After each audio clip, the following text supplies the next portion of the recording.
सुप्रभातम। ज्ञान वैविध्य शिक्षा चैनल में आप सभी का हार्दिक स्वागत, अभिनंदन। आज की जो हमारी कक्षा होगी वो शास्त्री प्रथम वर्ष के जो छात्र छात्राएं हैं उनके लिए और साहित्य द्वितीय प्रश्न पत्र के अंतर्गत चलने वाली जो महाकवि दंडी द्वारा रचित जो 10 कुमार चरित है उसका बारे में हम पढ़ेंगे। उसकी जो कथा वस्तु है उसका आज हम प्रारंभ करेंगे। इससे पूर्व ऑनलाइन जो लाइव कक्षा थी उसमें हम दंडी का जो जीवन चरित्र है, उनका व्यक्तित्व है, कर्तृत्व है, उसके विषय में हम पूर्व में पढ़ चुके हैं। तो 10 कुमार जो चरित्र है उसका जो मंगलाचरण श्लोक है, उस मंगलाचरण श्लोक में जो प्रयुक्त छंद है उस छंद का नाम है सृगधरा छंद। सृगधरा जो छंद है उसमें 21 वर्ण भवन्ति, बताया गया है कि उसमें 21 वर्ण होते हैं और सप्तभी च वर्णैः यति ही भवति, और प्रत्येक 7 वर्णों के बाद में इसमें यति होती है। यति का तात्पर्य कि प्रत्येक 7 वर्णों के उच्चारण के पश्चात उसमें कुछ समय का विराम दिया जाता है, रुका जाता है।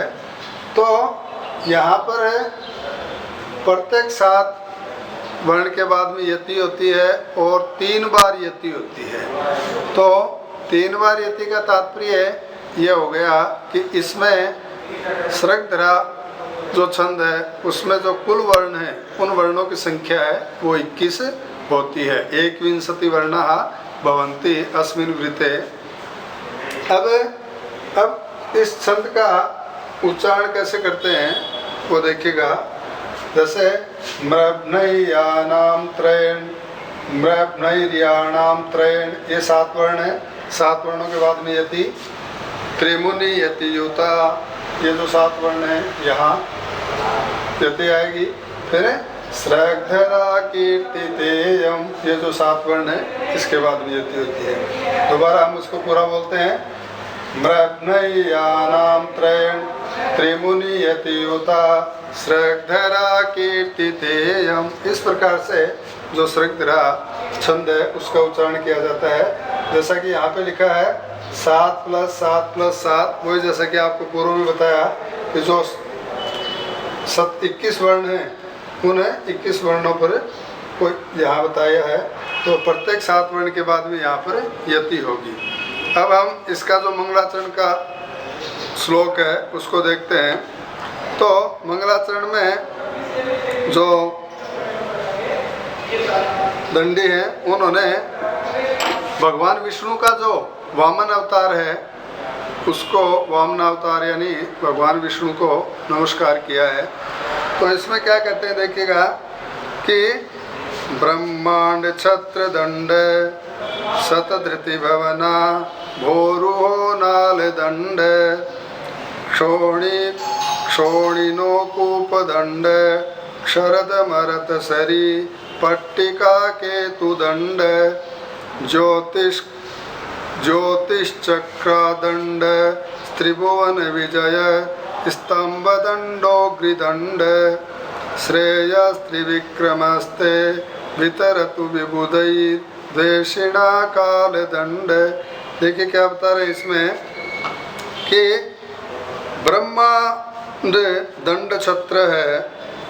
देखिए कि इस विश्व में कार्य और कारण दोनों जो है वो परस्पर एक दूसरे से संबंधित रखते हैं।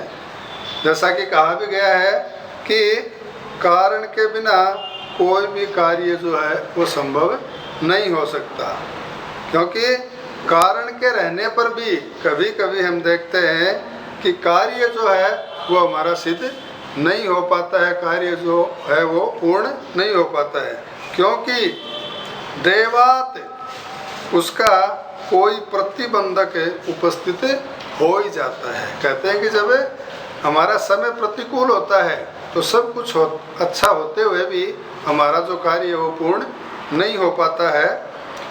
उस कार्य प्रतिबंधन को दूर करने के लिए ही, यानी कार्य में आने वाली जो बाधाएं हैं, जो रुकावटें हैं, उनको दूर करने के लिए ही देवी शक्ति की जो आराधना है, स्मरण है, नमस्कार है, उनकी स्तुति है, वो आदि की जाती है। परिणाम स्वरूप जो हमारा इष्ट होता है, देवी या देवता, उनकी अनुकंपा से ही कार्य प्रतिबंधक को दूर कर लेने पर ही कार्य में सिद्धि अवश्य ही हमें प्राप्त हो जाती है। इसे भावमय अभिप्राय से उद्धृत होकर के लेखक ने अपना जो ग्रंथ है 10 कुमार चरित, उसका मंगलाचरण किया है कि काव्य रचना करते समय उनके कार्य में कहीं भी बाधा का सामना नहीं करना पड़े। तदनुसार ही आचार्य दंडी ने अपना जो 10 कुमार जो गद्य रचना है, उस काव्य के प्रारंभ में भगवान जो विष्णु है, वामन अवतार, उनके चरण अरविंद की स्तुति करते हुए उनके जो विभिन्न स्वरूप हैं, उन स्वरूपों का स्मरण किया है। तो कहते हैं कि भगवान त्रिविक्रमः वामन जो अवतार है, उस अवतार का वह चरण कमल जो दंड है, वो जो पाठक हैं, उन पाठकों का स्तंभ है, वो उनका कल्याण करें। जो ब्रह्मांड रूपी छाता है, उस छाते के दंड के समान है, अथवा बता रहे हैं कि ब्रह्मा जी का जो उत्पत्ति स्थान है, वो कमल के नाल दंड के समान है। या जो पृथ्वी है, वो पृथ्वी रूपी नौका के उपदंड, अर्थात जिसको मस्तूल या गुणरखा भी कहा जाता है, उसके समान है।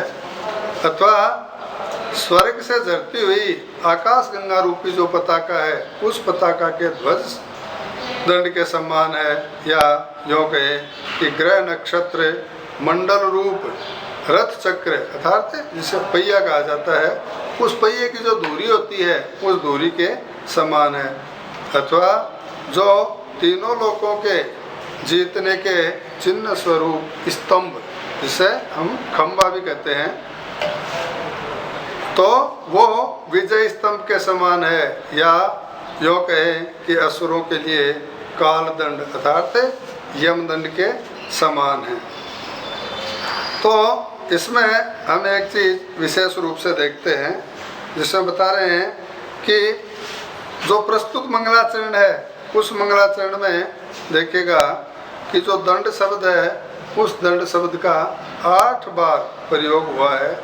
और आरंभ के जो तीनों पद हैं, उन तीनों पदों में आदि से, यानी प्रारंभ से जो 5वां अक्षर है, उस अक्षर के बाद 6ठा जो शब्द है, वो दंड शब्द प्रयुक्त हुआ है। किंतु चतुर्थ पाद में, चतुर्थ जो चरण है, उसमें 5 अक्षरों के पश्चात जो दंड शब्द है, उसकी जो आवृत्ति है, वो नहीं हुई है। देखिएगा पुराणों में भी हमें इस प्रकार की जो प्राचीन ग्रंथ पे जो कहानियाँ हैं, वो हमें देखने को मिलती है। तो उसमें भी हमारे सामने एक कथा है, वो आती है कि जो दैत्यराज बलि हैं, उन बलि यश द्वारा प्राप्त जो विशिष्ट शक्ति से संपन्न देवी देवताओं को प्राप्त करने के बाद जो इंद्र हैं, उस इंद्र को हटा करके स्वयं स्वर्गाधिपति बन बैठा।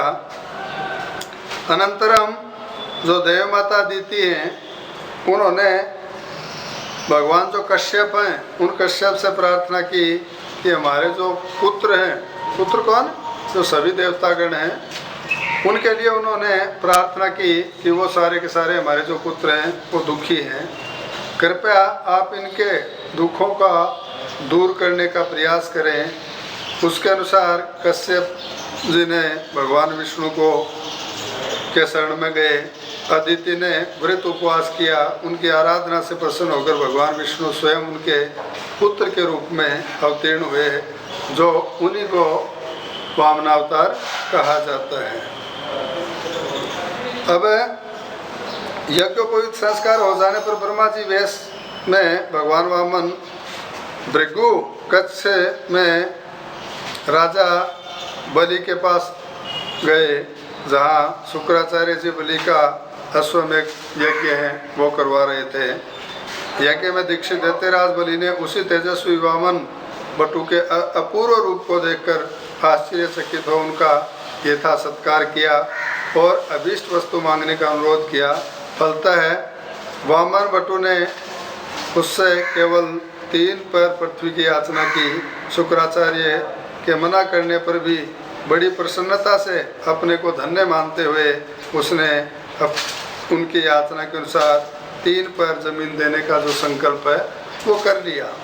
अनंतर श्वेत छद्म वेशधारी उस वामन बटु ने देवताओं की कार्य सिद्धि के निमित्त तीनों लोकों को नापने के लिए अपने पैर को दंड बनाकर आकाश तक लंबायमान कर दिया था।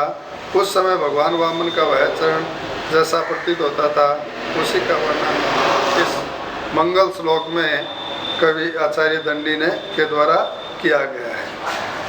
अब इसकी जो गद्य कथा है वो प्रारंभ होती है।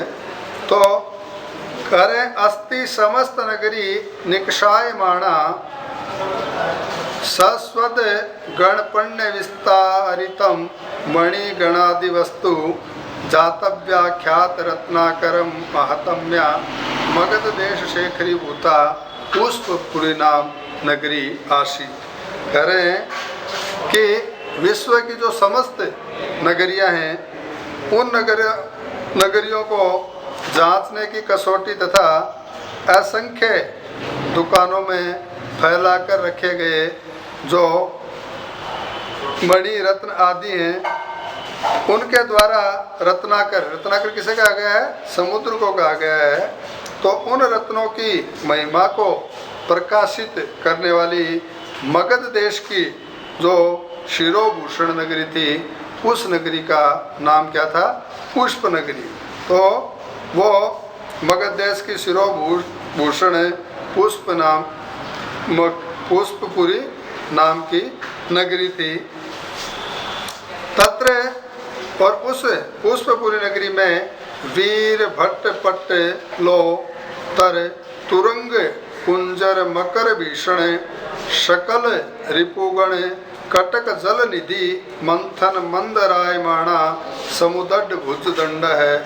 तो कहते हैं कि उस पुष्पपुरी नगरी के जो राजा थे उनका नाम राजहंस था। कहने का तात्पर्य है कि उस पुष्पपुरी नगरी में राजहंस नामक राजा रहते थे।